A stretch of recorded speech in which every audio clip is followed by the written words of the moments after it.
오늘 주시는 하나님의 말씀은 구약성경 레위기 14장입니다. 레위기 14장 1절로 9절까지 말씀입니다. 우리 함께 천천히 읽도록 하겠습니다. 여호와께서 모세에게 말씀하여 이르시되 나병 환자가 정결하게 되는 날의 규례는 이러하니 곧 그 사람을 제사장에게로 데려갈 것이요 제사장은 진영에서 나가 진찰할지니 그 환자에게 있던 나병 환부가 나았으면 제사장은 그 정결함을 받을 자를 위하여 명령하여 살아있는 정결한 새 2마리와 백향목과 홍색실과 우슬초를 가져오게 하고 제사장은 또 명령하여 그 새 하나는 흐르는 물이 질그릇 안에서 잡게 하고 다른 새는 산채로 가져다가 백향목과 홍색실과 우슬초와 함께 가져다가 흐르는 물 위에서 잡은 새의 피를 찌고 나병에서 정결함을 받을 자에게 7번 뿌려 정하다 하고 그 살아있는 새는 들에 놓을지며 정결함을 받는 자는 그의 옷을 빨고 모든 털을 밀고 물로 몸을 씻을 것이라. 그리하면 정하리니 그 위에 진영에 들어올 것이나 자기 장막 밖에 이래를 머물 것이요 7째 날에 그는 모든 털을 밀되 머리털과 수염과 눈썹을 다 밀고 그의 옷을 빨고 몸을 물에 씻을 것이라. 그리하면 정하리라. 아멘. 아멘. 할렐루야.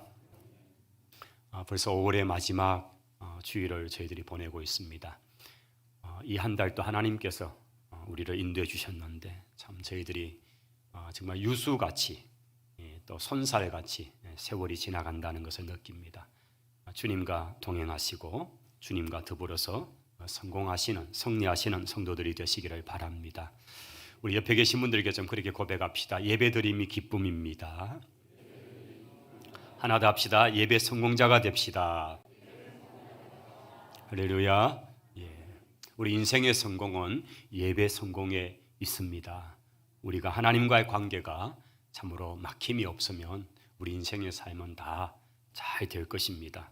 참으로 주님과 더불어 승리하시는 우리 성도들 되시기를 바랍니다. 어제 참 우리 장로님 기도에도 나왔습니다만은 임직과 은퇴 감사 예배를 드렸습니다. 세 분의 우리 장로님을 세웠는데 한번 좀 따라서 이렇게 한번 호명하십시다. 오계조 장로님, 서정경 장로님, 최일영 장로님. 우리 입에 좀 이렇게 좀 착착 붙어야 됩니다. 우리 장로님 뵐 때마다 그렇게 하시고 또 일부러 오계조 집사님 이런 분들이 있으면 안 됩니다. 일부러 그러시면 안 됩니다. 제가 오전에 지금도 오전이지만 일부 때 그랬습니다. 혹시 자꾸 일부러 그렇게 하거든 남자거든 여자야 캐락했습니다. 여자가 그거거든 남자야라고. 우리 하나님 주신 귀한 직분을 일부러 자꾸 이렇게 장로님 됐는데도 집사님 이렇게 얘기하는 분들이 있는가? 없겠죠 설마. 있지는 않겠죠, 그죠? 참 감사한 것은 6분의 명예군사님을 저희들이 추대한 겁니다. 37년생, 86세, 가장 젊으신 분이 52년생, 만 70세. 사실은 다 이제 내려놓는 그 시간에 저희들이 6분을 명예군사로 추대한 것은 그동안 교회를 섬겨주셨던 너무나 귀하고 아름다운 헌신들을 기억하면서 마지막에 참 군사님으로서 이렇게 자손들에게 귀한 어떤 그런 것들을 좀 보일 수 있어서 그래서 우리 장로님들과 의논하고 6분을 세웠는데 정말 잘했다는 생각이 들어집니다. 직분이 일을 잘하는 것도 귀하지만은 그러나 참 그 잘한 일에 대해서 잘하게 섬겨왔던 것에 대해서 이렇게 그 직분을 통해서 두고두고 아마 제 마음에 그리고 있는 것 중에 하나는 참 장례식 때에 그 관 위에 이렇게 덮어놓는 그 명정이 있죠. 그게 이제 권사 누구라고 할 텐데 자손들이 두고두고 안 보겠습니까? 제가 그 마음이 참 마음이 있어서 비록 86세지만은 그러나 그 귀한 직을 통해서 참 영예롭게 그렇게 하면 좋겠다 이런 생각이 들어졌고요. 어제 이렇게 하면서 참 저는 마음에 너무나 그 부분들이 너무 좋았습니다. 또 이원식 집사님과 김검숙, 손김혜 권사님들은 만 70세까지 참 잘 달려오셨고 영예롭게 명예롭게 은퇴하신 것 너무나 기쁘게 생각합니다. 우리 성도님께서 참 위로해 주시고 격려해 주시고 또 축하해 주셔서 그렇게 함께 믿음으로 잘 달려가면 참 좋겠습니다. 저희들이 한 달 만에 레위기 본문으로 오늘 이제 다시 왔습니다. 오늘 저희가 함께 나눌 레위기는 13장, 14장 두 개를 좀 같이 하는데 물론 15장도 연결이 있습니다. 그래서 13장, 14장을 좀 같이 보면서 본문을 보는데 제가 지난번에 불렀던 우리 한 친구 요하난을 좀 다시 불러오겠습니다. 요하난도 있었고 요하킴도 있었는데 오늘은 요하난을 불러옵니다. 자, 요하난은 이제 우기가 되어서 비가 많이 내리고 있는 유다 광야의 화창한 날씨에 가족들과 함께 들판에 나갔습니다. 사실은 이 건기 동안에는 겨울을 지나면서는 바싹 말라있던 그 땅이지만은 그런데 이제 우기가 되고 나면 그 유다 광야는 꽃들이 핍니다. 그 들판에는 들의 백합화, 우리 예수님께서 말씀하셨던 들의 백합화, 그것은 빨간 우리 주변에서는 양귀비 같은 모양이에요. 아네모네라는 꽃인데 이 들의 백합화가 온 천지에 들판에 빨갛게 피어 있고요. 그 다음에 페랭이꽃, 수서나 제비꽃 이런 것들이 이제 그 들판을 아주 꽃들로 피어 있죠. 너무 좋은 거죠. 메마른 곳에 있다가 그곳에 가서 이제 한나절 동안 그렇게 있어서 얼마나 기뻐하면서 하나님이 지으신 세계를 기뻐하면서 그렇게 한나절을 보내고 집에 돌아왔습니다. 오은늦게 집에 돌아온 이 요하나는 이 저녁에 자려니까 자꾸 피부가 몸이 이상하게 건질건질합니다. 군데군데 붉어지고 오돌토란 두드러기가 돋아오는 것입니다. 이 요하난의 마음에는 갑자기 뭔가 좀 불안한 생각이 들어지죠. 야, 이거 큰일 났다. 혹시 그거 아닐까? 이런 걱정을 하는 겁니다. 밤 동안 제대로 잠을 못 이루고 아침에 일찍이 아내한테 얘기하죠. 빨리 가서 우리 동네에 계시는 제사장을 좀 모셔와라. 그래서 내 지금 몸에 이런 현상을 좀 제사장이 진찰을 하도록 그렇게 요청을 합니다. 그리고 그 동네에 계시는 제사장을 아침에 모셔오죠. 제사장은 집으로 왔습니다. 그리고 요하난의 몸에 몸에 나고 있는 그 피부에 어떤 것들을 지금 진단을 하기 시작합니다. 이리저리 면밀하게 살폈던 제사장은 요하난에게 말하죠. 요하난 씨 걱정하지 않아도 되겠다고. 감사하게도 이거는 짜라하트가 아닙니다. 이거는 짜라하트가 아닙니다. 그러자 요하난이 진짜입니까? 이게 짜라하트가 아닙니까? 예, 걱정하지 않아도 돼요. 제가 들어보니까 어제 유다 들판에 가서 그렇게 가족들과 보냈다면서요. 아마 그때 꽃가루에 의해서 알러지가 되었던지 아니면 어떤 곤충에 의해서 그렇게 물렸던지 그런 것 같다고. 아마 조금 시간 지나고 또 목욕하시고 깨끗하게 옷을 빨면 깨끗해질 겁니다. 이 얘기를 듣고 난 요하난이 얼마나 마음에 감사하고 다행이다 이렇게 여기게 된 거죠. 자, 이게 지금 13장 상황의 이야기를 제가 좀 각색한 드린 얘기입니다. 이스라엘 백성들에게는 이 짜라하트라는 부분, 이것은 악성 피부 질환 전체를 가리키는 단어입니다. 13장, 14장에 이 짜라하트라는 단어가 나병이라는 단어로 번역이 되어서 우리는 읽을 때에 나병이 걸리면 이렇게 해야 되는구나 라고 하지만은 그러나 실제 원어적 의미는 더 큰 의미로서 범위가 넓습니다. 나병 하나를 말하고 있는 것이 아니라 바로 악성 피부 질환 전체를 표현하는 단어가 짜라하트라는 단어입니다. 한번 따라 하십시다. 짜라하트. 짜라하트. 예, 아침부터 또 히브리 말을 이렇게 좀 했습니다. 짜라하트는 악성 피부 질환 이 전체를 표현하는 단어인 것이죠. 13장 우리 성경은 이것을 그냥 하나의 단어로 너무나 좀 축소해서 나병이라고 그렇게 번역되어 있지만은 그러나 악성 피부 질환 좀 전체 넓은 의미로서 보시는 것이 훨씬 더 성경 이해하는 데 도움이 됩니다. 요한처럼 만일 사람의 피부에 어떤 그런 무언가가 돋아나면 그는 즉시 그 동네에 계시는 제사장에게 그것을 배워야 합니다. 제사장을 부르다가 진단을 받아야 하죠. 왜냐하면 함부로 또 나가서 다른 사람 접촉하면 안 되니까 제사장을 오시게 해야 하는 거죠. 고대 이스라엘에서는 이것은 대단히 심각한 문제였습니다. 만약에 짜라하트라고 판정이 나면 이제는 심각해집니다. 한 주간의 격리를 지나고 난 뒤에도 그것이 뭔가 호전되는 게 아니라고 여기지면 다시 한 주간 더 관찰을 하죠. 그래서 되지 않는다면 이것은 짜라하트가 분명하다고 판정이 되는 순간 그는 격리가 되기 시작합니다.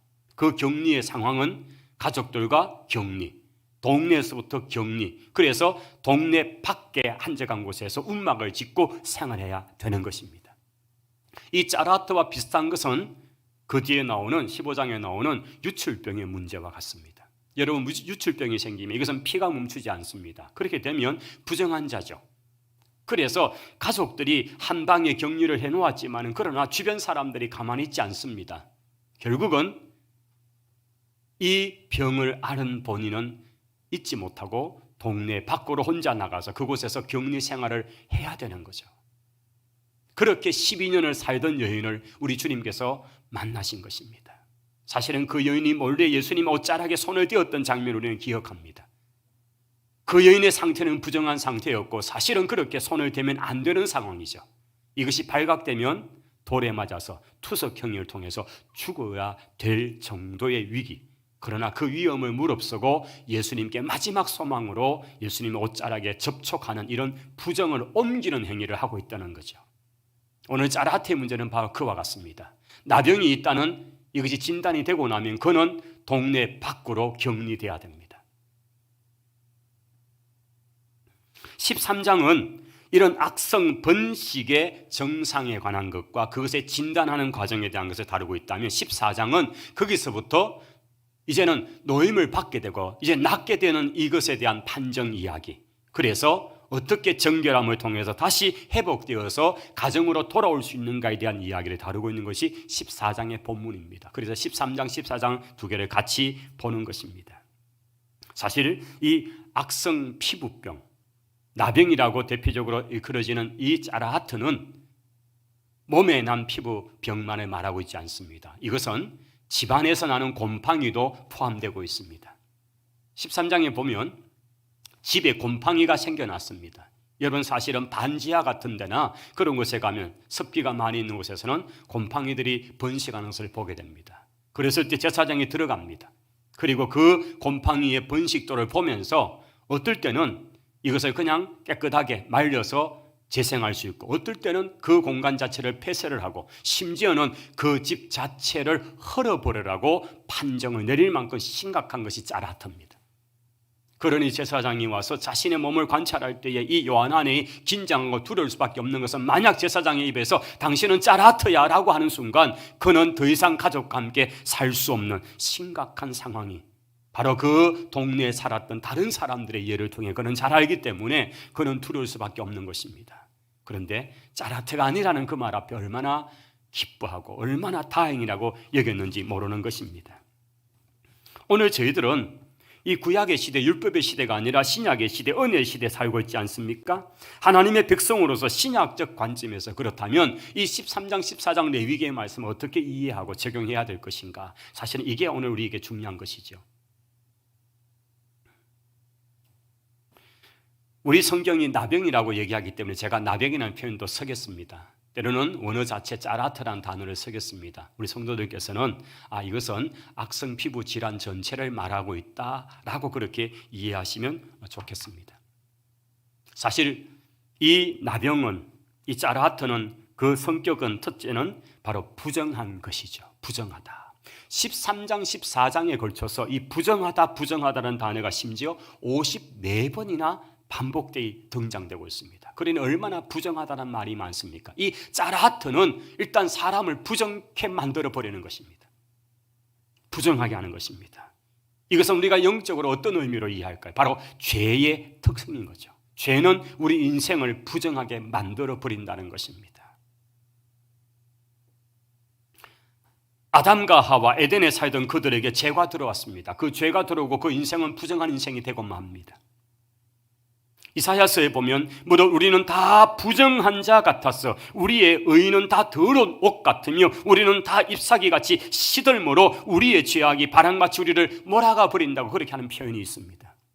여러분, 죄는 우리를 부정하게 만들어 버리는 것입니다.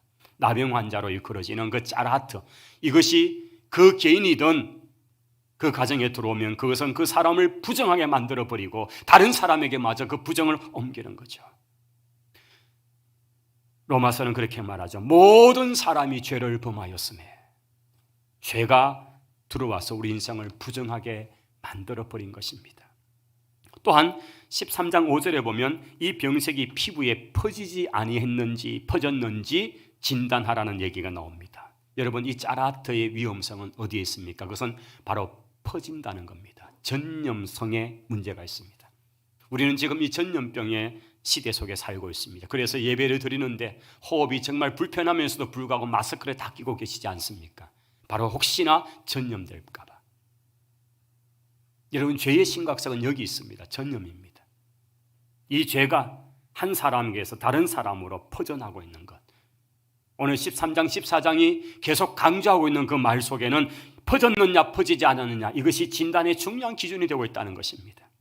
일주일 후에 살펴봤는데 그것이 퍼지지 않고 그대로 있다면 그것은 악성이 아닌 겁니다. 그런데 일주일이 지나고 나서 볼 때 그것이 점점점 퍼져난다면 이것은 심각한 병이 되는 것이죠.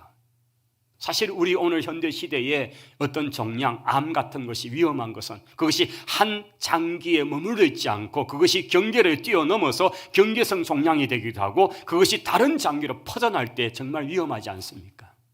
바로 퍼져나가는 것, 이 상황이 위태로운 것처럼 죄의 특성은 그런 것입니다. 오늘 이 짜라하트가 퍼져나기 시작하기 때문에, 그래서 온 몸으로 온 집안으로 퍼져나가기 때문에 이것이 위험한 것입니다. 야고보서 1장 15절에 욕심이 잉태한 즉 죄를 낳고 죄가 장성한 즉 사망을 낳는다고 말씀합니다. 이것이 얼마나 확산되고 점진적으로 퍼져나가는가를 보여주는 대표적 말씀이 아니겠습니까?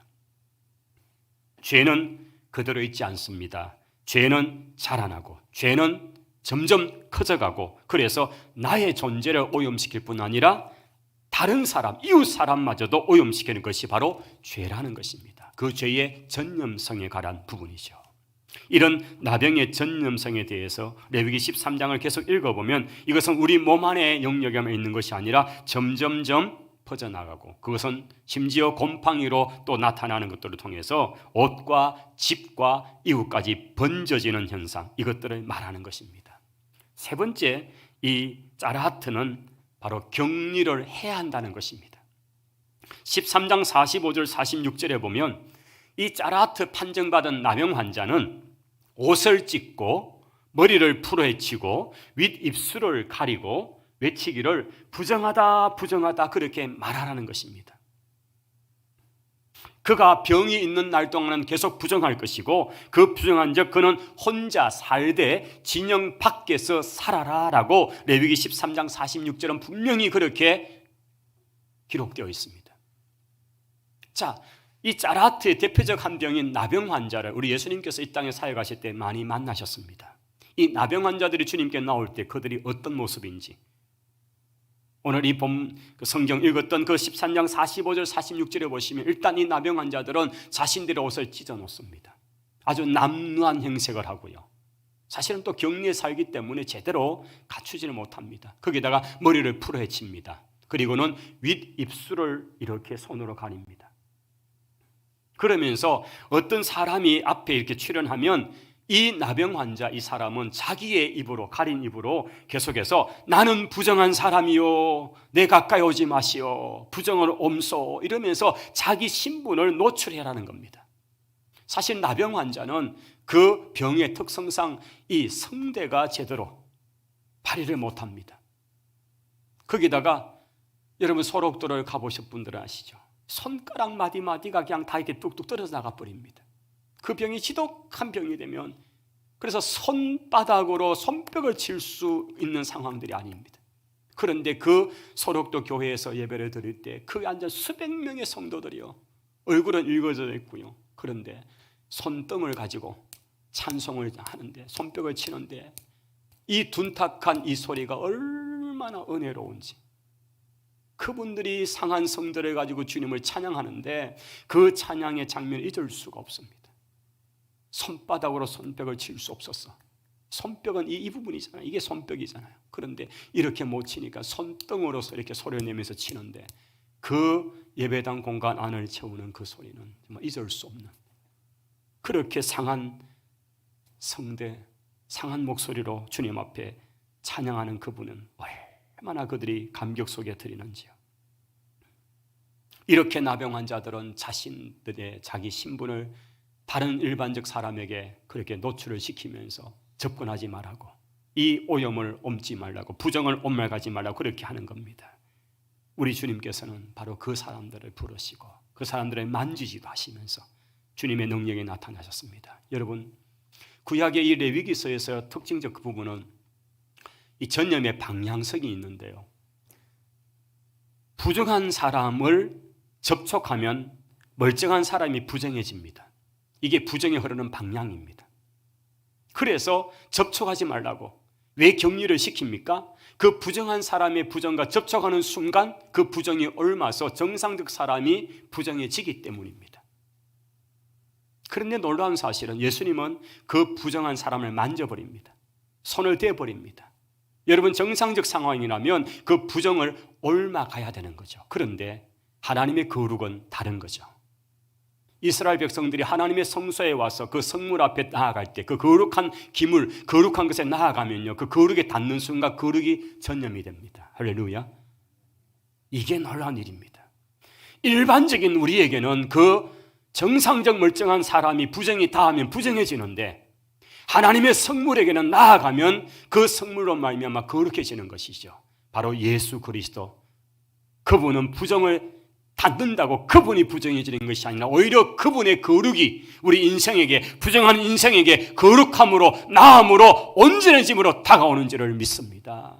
우리가 주님 앞에 나가는 이유가 여기 있는 것입니다.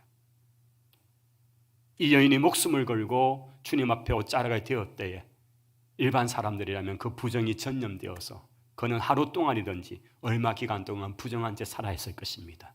그래서 사마리아 사람도 레위 사람도 피를 흘리며 여리고로 내려가던 강도 맞는 사람을 피했던 이유는 바로 거기에 접촉되는 순간 그는 하루나 며칠 동안 그는 제사장 업무를 못 볼 것이고 레위인의 업무를 볼 수 없기 때문에, 종교적 이유 때문에 그 부정에 접촉하지 않으려고 그는 피해간 거겠죠. 그런데 주님은 달랐습니다. 그 부정한 자를 만지십니다. 부정이 주님을 침범하는 것이 아니라 주의 거룩함이 부정을 뒤엎어 놓기 때문인 것입니다. 우리는 그분 앞에 나아가야 하는 거죠. 그러나 인생은 어쩔 수 없어서 격리합니다. 그렇게 운막을 짓고 생활하는 바로 이 나병 짜라트의 판정을 받은 사람, 가족을 떠나야 합니다. 격리되어야 합니다. 사람들과 접촉할 수 없습니다. 이것이 바로 죄의 특징입니다. 여러분, 죄가 인생에 찾아오니 우리는 누구와 격리가 되었습니까? 분리가 되었습니까? 거룩하신 하나님으로부터 분리가 되어버렸습니다. 죄가 하나님과 우리 사이를 그냥 막아 놓았다는 것입니다.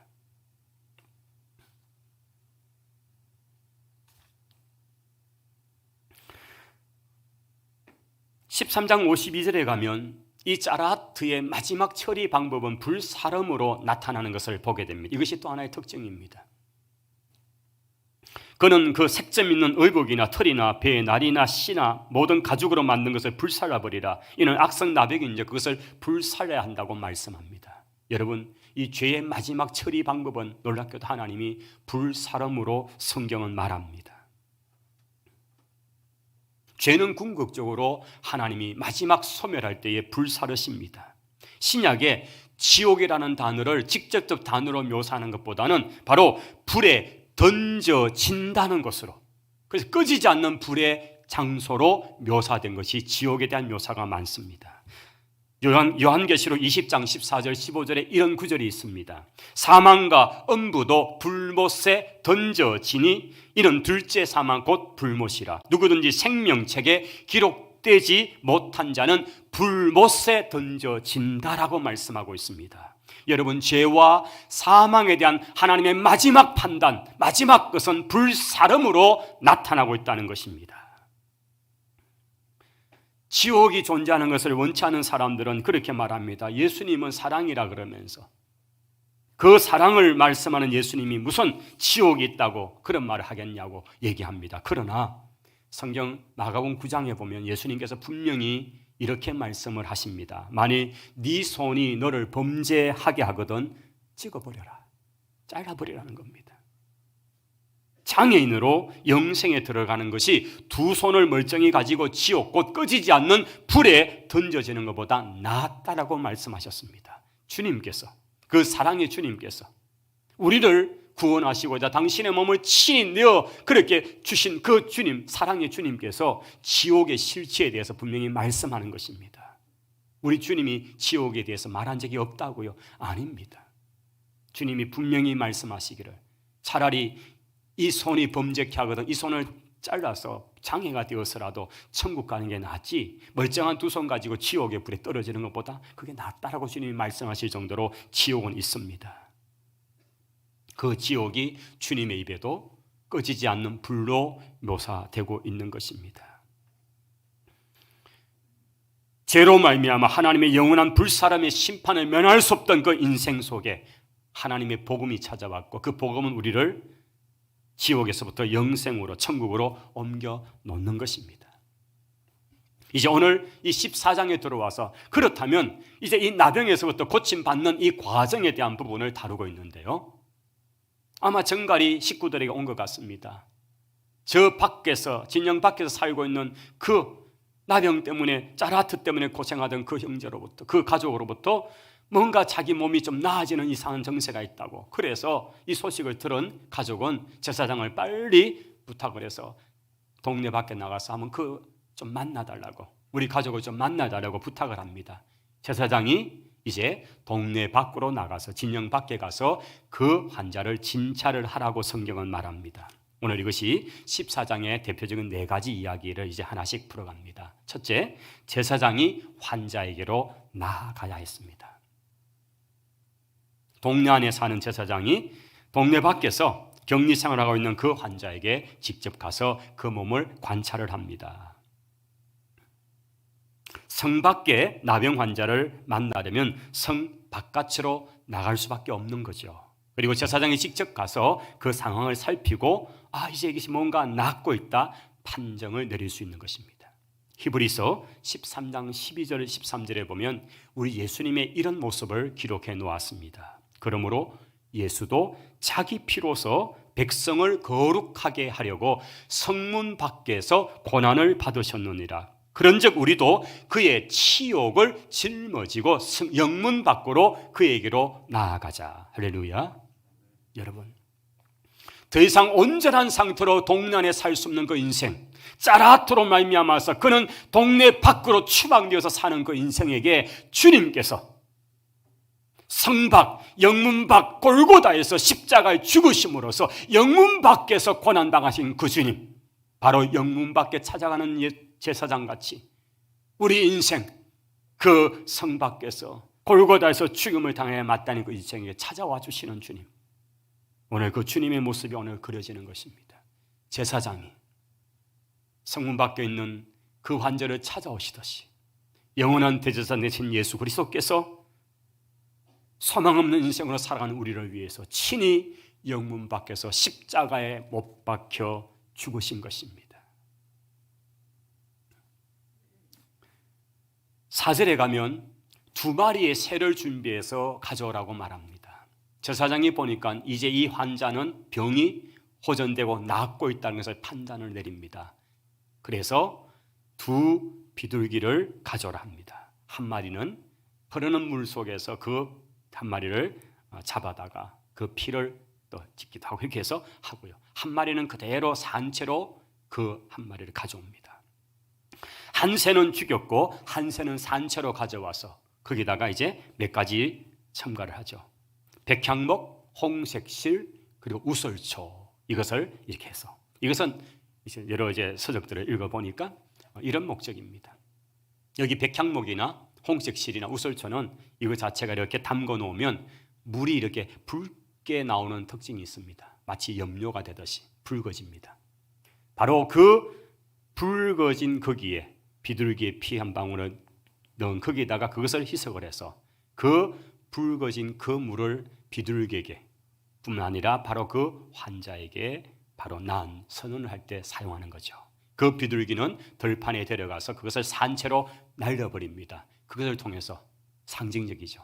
드디어 내 인생을 올매매던 그 나병 짜라테스부터 해방되었다는 선언을 그 살아있는 새를 날림을 통해서 나타나는 것입니다. 피 흘림이 죄사함의 근거가 된 것 같이 한 마리의 새는 바로 그런 의미로 죽였다면 한 마리의 새는 마치 부활같이 그 인생이 다시는 가족의 품으로 돌아온다는 그 의미처럼 그렇게 날려서 새로운 삶을 선언하는 것입니다. 오늘 저와 여러분이 우리의 모든 죄로 말미암아 영원히 죽어 사망에 예약되었지만은 예수 그리스도의 피 흘림의 대가를 통해서 우리는 사망에서 천국으로 옮겨진 줄을 믿습니다. 그뿐 아니라 예수 그리스도의 부활을 통해서 그리스도 안에서 새로운 피조물이 된 줄을 믿습니다. 그 새가 날려 올라가듯이 우리는 그리스도 안에서 자유함을 얻게 된 사람인 줄을 믿습니다. 이제 세 번째 의식은 8절 9절에 보면 바로 그 나환 자 7일째 되는 그날에 그는 자기 스스로 목욕을 하고 옷을 깨끗하게 빨라고 그렇게 말합니다. 자, 그 첫날 제사장이 자기에게 찾아와서 이제 나 따라 선언을 받고 7일 동안 마지막 그 과정을 지켜보면서 7일째 되는 날에 그는 드디어 목욕을 하는 것입니다. 몸을 물에 씻어야 되었습니다. 여기에 중요한 한 가지는 스스로 씻어야 했다는 것입니다. 성도 여러분, 우리 주 예수 그리스도의 보혈의 은혜가 우리를 위하여 십자가에서 그렇게 은혜를 베풀어 주셨습니다. 죄사함의 모든 길을 열어주셨습니다. 이제 우리가 할 일은 그것을 받아들이고 회개로 나아가야 되는 줄을 믿습니다. 우리 스스로 바로 그 몸을 씻는 행위, 깨끗게 하는 은혜가 있어야 하는 것입니다. 너희는 스스로 씻으며 스스로 깨끗하게 하여 내 목전에서 너희 악한 행실을 버리고 행할 그치라고 이사야 선지자는 외쳤던 것입니다. 바로 스스로 씻어야 된다. 이제 마지막 네 번째 단계가 있습니다. 그것은 바로 회막문에서 회복의 제사를 하나님께 드리는 것입니다. 이것은 제8일째 하는 날입니다. 자, 7일 동안에 마지막 지켜보고 목욕을 끝내고 드디어 8일째는 성막으로 성전으로 올라갈 수 있는 기회가 주어진 겁니다. 드디어 이제 그가 어떤 일을 한다, 어떤 일은 몇 년 동안 그렇게 가족과 떨어져서 있던 그가 드디어 회복의 선언을 받고 이제 이 8일째 되는 날에 그는 주의 전으로 올라갑니다.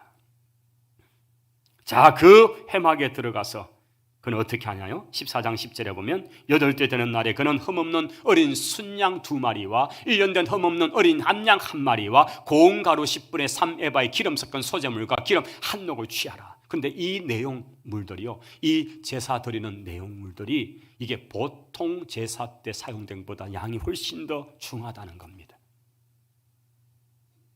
우리가 번제, 소제, 화목제, 속건제, 속거제를 다 보았는데 사실 이렇게 많은 요구한 제사가 거의 없거든요. 그런데 이날은 어떤 날입니까? 죽었다가 격리되었다가 더 이상 소망 없이 가족과 함께 살 수 없던 그가 이제는 새 생명 얻은 날입니다. 그래서 그 날에 하나님 앞에 나올 때 그는 이렇게 순양 2마리, 암양 1마리, 보통 에바 10분의 1 에바 정도의 밀가루인데 그것은 10분의 3의 에바의 양이 다르고요. 그렇게 해서 기름도 한 녹이나 되는 것을 가지고 나와 하나님 앞에 드리면서 그 회복의 감격과 기쁨을 찬양하며 즐거워하며 하나님 앞에 나아가는 이 모습인 거죠. 14절로 가면 이런 내용이 나옵니다. 제사장은 그 속건 제물의 피를 취하여 정결함을 받을 자의 오른쪽 귓부리와 오른쪽 엄지손가락과 오른쪽 발가락에 바를 것이다 라고 되어 있습니다. 자, 지금 피를 그 바쳐진 짐승에 난 그 피를 가지고 지금 이 나음 선언 받았던 이 환자, 이제 치유받았던 그에게 오른쪽 귓부리에다가 피를 바르고요, 오른쪽 엄지손가락에 피를 바르고요, 오른쪽 엄지발가락에 피를 바릅니다. 세 부위에 피를 바릅니다. 여러분, 우리가 보았던 레위기를 보았던 제사 속에서 사람의 몸에 직접 피를 바르는 행위는 오직 한 번 제사장을 세울 때밖에 없었습니다. 그런데 오늘 여기 문둥병에서 고침을 받고 짜라테스부터 고침을 받는 그 선언의 귀한 순간에 하나님께서는 그 피를 가지고 귀, 뿌리와 엄지손가락과 엄지발가락에 바르게 하신 것입니다. 이것이 무슨 의미일까요? 어떤 영적 의미를 갖고 있을까요? 여러분, 새 생명, 새로운 피조물. 그래서 이제는 주의 말씀만을 듣겠습니다.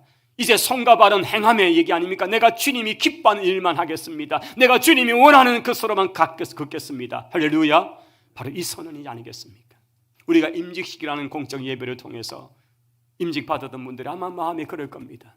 분명히 어제의 내가 똑같은 오늘의 나지만 그러나 다른 것은 이제는 장로님으로 임직을 받았고 권사 임직을 받았을 때 그 마음이 새 마음 아닙니까? 내가 주님 위해서 말씀을 듣겠습니다. 말씀만을 잘 듣겠습니다. 내가 주님 위해서 주의 일에만 열심을 내겠습니다. 내가 주님이 기뻐하는 길만 가겠습니다. 할렐루야. 이게 바로 새 마음인 거죠. 오늘 이 나병에서 고침받은 이에게 그가 드리는 회복의 제사 속에 이 속건의 제사 속에서 그렇게 그 피를 새 부위에 바르라고 한 것을 통해서 그가 새로운 피조물로 거듭난 의미를 말하는 것입니다. 오늘 저와 여러분이 그리스도 안에서 새로운 피조물로서 날마다 새로워진 눈, 새로워진 귀, 새로워진 손, 새로워진 발로 하나님 앞에서 하나님의 부르심에 합당한 삶을 살아갈 수 있기를 축원합니다. 기도하겠습니다. 하나님 아버지, 우리는 아무런 소망이 없고 스스로 구원 얻을 방법이 없던 짜라트에 걸려있던 인생입니다. 격리되고 분리되고 떠날 수밖에 없는 우리 인생 주님 찾아와 주시고 우리에게 은혜를 베풀어 주신 것을 너무나 감사합니다. 하나님의 은혜, 그리스도의 은혜가 아니면 살 수 없는 우리 인생이기에 오늘도 주의 긍휼을 구합니다.